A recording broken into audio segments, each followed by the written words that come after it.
Musi పునరుజ్జీవంపై big update వచ్చింది. అది ప్రభుత్వానికి బూస్టప్ నిచ్చింది. విపక్షాల ఆందోళనలకు చెక్ పెట్టింది.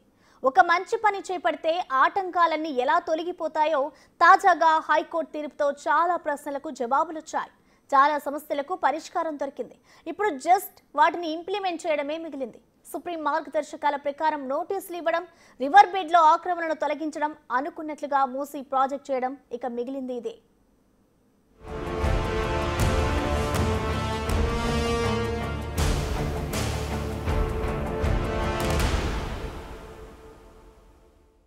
దీన్ని ఒక స్కామ్ కింద, దీన్ని ఒక మూసీ బ్యూటిఫికేషన్ కాదు, మూసీ లూటిఫికేషన్ కింద ఇక్కడ ఎవరికి బెదరం. బుల్డోజర్లు దొక్కిస్తారట. ఎన్నిళ్ళు కొనబోతావు, ఎంతమందిని బుల్డోజర్ కింద తొక్కుతావు, ఎంతమంది వీరికి బుల్డోజర్ ఎక్కిస్తావో రేవంత్ రెడ్డి చెప్పాలా? రైట్, చూశారుగా మూసీపై విపక్షాల విసుర్లు. లూటిఫికేషన్ అని ఒకరు, నిర్మాణాలు ఎలా తొలగిస్తారని ఇంకొకరు. మూసీ పునరుజ్జీవం జరగకుండా పోటీపడ్డారు. నదీ పరివాహకంలో పర్యటనలు చేశారు. ఒకరోజు ఆల్అౌట్ పెట్టుకుని నిద్రలు కూడా చేశారు. అయితే వాటన్నిటికీ దిమ్మ తిరిగి మైండ్ బ్లాంక్ అయ్యే తీర్పు హైకోర్టు నుంచి వచ్చింది. ఈ తీర్పు చాలా సమస్యలకు చెక్ పెట్టింది. ఇండ్లు కోల్పోతున్న వారికి పరిష్కారం మార్గం చూపించింది. అవును, రేవంత్ రెడ్డి ప్రభుత్వం మొదటి నుంచి మూసీ పునరుజ్జీవంపై చాలా ఫోకస్డ్ గా ఉంటూ వస్తోంది. ఇందుకోసం లండన్ థేమ్స్, సౌత్ కొరియా సియోల్లోని హాన్ రివర్ పరిశీలించి కూడా వచ్చారు. అలా చేస్తే మూసీకి మహర్దశ వస్తుందని భావించారు. దీనికి డిపిఆర్ రెడీ చేయిస్తున్నారు.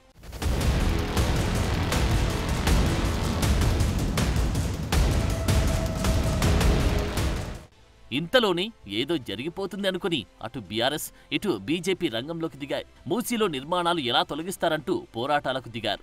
ఓవైపు నదికి మహర్దశ తీసుకొస్తామని ప్రభుత్వం అంటుంటే అలా ఎలా చేస్తారు? కమిషన్లే తింటారు. పేదల సంగతేంటని ప్రశ్నించారు. దీంతో ఆ రెండు పార్టీలకు అభద్రతా భావం పట్టుకుందన్న విషయం ప్రజలకు అర్థమైంది. సో ఇప్పుడు ఇంకో అసలైన విషయం ఏంటంటే మూసీ ఆక్రమణలు తొలగించాల్సిందే అని తాజాగా హైకోర్టు తీర్పునిచ్చింది. దీంతో మ్యాటర్ అంతా పాలకు పాలు, నీళ్లకు నీళ్లు తేలిపోయింది. విపక్షాలు చేస్తున్న ఆందోళనకు చెక్ పడినట్లయింది. హైకోర్టు ఏం తీర్పిచ్చిందో ఓసారి చూద్దాం.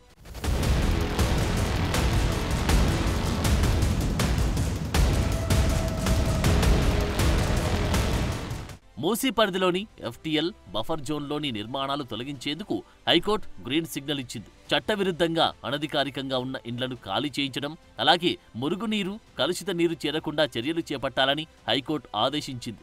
ఇదే టైంలో సమగ్ర సామాజిక ఆర్థిక సర్వే నిర్వహించి మూసీ పునరుజ్జీవంతో ఎవరి ఆస్తులైతే పోతున్నాయో వారికి ప్రభుత్వ విధానాల ప్రకారం సరైన ప్రాంతంలో వసతి కల్పించాలని చెప్పింది.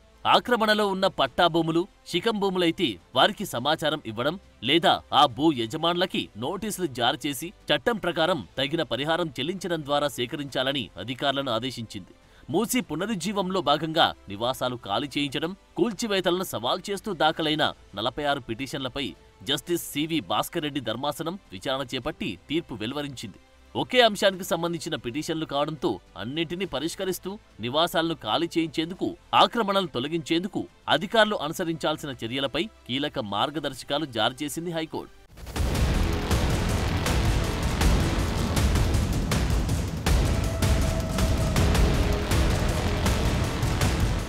సో మూసీ చుట్టూ నెలకొన్న ప్రతిష్టంభనకు చెక్ పడినట్లయింది. ఇప్పటి వరకు ప్రభుత్వం మూసీ రివర్ బెడ్ లో ఉన్న నిర్మాణాలకు ఆర్బీఎక్స్ అని మార్కింగ్ చేసింది. దీంతో ఒక్కసారిగా అలజడి రేగింది. నిజానికి వాళ్లను ఖాళీ చేయించేందుకు టైం ఇచ్చారు. మూసీ నది ఎఫ్టీఎల్ బఫర్ జోన్ వదిలేయండి, నది గర్భంలోనే ఉన్న వాళ్ళ పరిస్థితి దారుణంగా ఉంది. టెంపరరీగా అక్కడ ఉంటున్న వరదల సమస్య, దోమల సమస్య, కలుషిత నీటితో అనారోగ్య సమస్యలు, ఇవన్నీ వారికి సవాలుగా మారాయి. ఓవైపు ప్రజల ఆరోగ్యం, ఇంకోవైపు మూసీ పునరుజ్జీవం, ఈ రెండింటినీ ప్రభుత్వం సవాలుగా తీసుకుంది. ఇంకా ఎఫ్టీఎల్ బఫర్ జోన్ దాకా రాలేదు. అంతలోనే కోర్టులో పిటిషన్లు దాఖలయ్యాయి.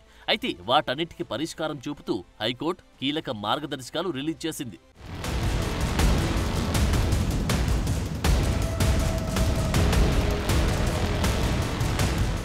Musi buffer zone, FTL, river bed జోన్లలోని నిర్మాణాలను తొలగించే సమయంలో సుప్రీంకోర్టు జారీ చేసిన మార్గదర్శకాలను ఖచ్చితంగా అమలు చేయాలన్నది హైకోర్టు. అలాగే వీటిని నిర్దిష్ట గడువులోగా తొలగించేందుకు చర్యలు చేపట్టాలన్నది. 2012 బిల్డింగ్ నిబంధనలు ఖచ్చితంగా అమలయ్యేలా చూడాలని చెప్పింది. నిబంధనలకు విరుద్ధంగా మూసీ నదిలో నిర్మాణాలుంటే చట్ట ప్రకారం తొలగించడం, అలాగే మురుగునీరు మూసీలో కలవకుండా చర్యలు తీసుకోవాలని ఆదేశాలిచ్చింది. మరో ముఖ్య విషయం, ఎఫ్టీఎల్ బఫర్ జోన్లను అధికారులు గుర్తించేందుకు నిర్వహించే సర్వేకు అందరూ సహకరించాలని, అదే సమయంలో నీటిపారుదల, రెవెన్యూ, హైడ్రా, మున్సిపల్ శాఖలకు పోలీసుల సెక్యూరిటీ కల్పించాలన్నది.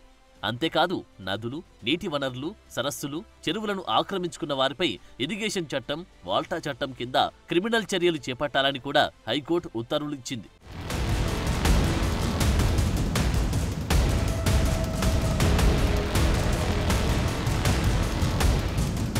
సుప్రీం గత మార్గదర్శకాల ప్రకారం సహజ కొండ ప్రాంతాలు, నదులు, రివర్ బెడ్లను ఇండ్ల కోసం కేటాయింపులు జరపరాదన్నది. ఆ ప్రకారమే చెరువుల రక్షణకి జీవో 99 ద్వారా తెలంగాణ ప్రభుత్వం హైడ్రా ఏర్పాటు చేసిందని హైకోర్టు పిటిషన్ విచారణ సందర్భంగా తెలిపింది. తెలంగాణ ఇరిగేషన్ చట్టంలోని నిబంధనల ప్రకారం ప్రత్యేక అధికారిని నియమించుకునే అధికారం కూడా ప్రభుత్వానికి ఉందని హైకోర్టు గుర్తుకు చేసింది. చెరువులు, నదులు సమాజానికి చెందిన ఆస్తులని, వాటిని ట్రస్టీలుగా అధికారులు నిర్వహిస్తారన్నది హైకోర్టు. అన్నిటికంటే హైకోర్టు పాయింట్అవుట్ చేసిన ముఖ్యమైన విషయమేంటంటే చెరువుల్లో ఇళ్ల పట్టాల కేటాయింపు జరిపిన వాటికి చట్టబద్ధత లేదన్నది. ఆ భూముల్లో ప్రభుత్వం ఎవరికైనా ఇల్లు నిర్మాణం కోసం స్థలం కేటాయించినా ఇళ్ల పట్టాలు స్వీకరించిన వారికి, సేల్ డీడ్ ద్వారా రిజిస్ట్రేషన్ చేసుకున్న వారికి కూడా ఎలాంటి చట్టబద్ధమైన హక్కులు సంక్రమించవని క్లారిఫికేషన్ ఇచ్చింది. సో ఫైనల్ గా హైకోర్టు ధర్మాసనం చెప్పిందేంటంటే మూసీ పునరుద్ధరణకు, పర్యావరణ సమతుల్యాన్ని కాపాడేందుకు ప్రభుత్వం తీసుకున్న విధాన నిర్ణయాలను తప్పుబట్టలేమని. సో ఈ విషయాన్ని విపక్షాలు డైజెస్ట్ చేసుకుంటాయా?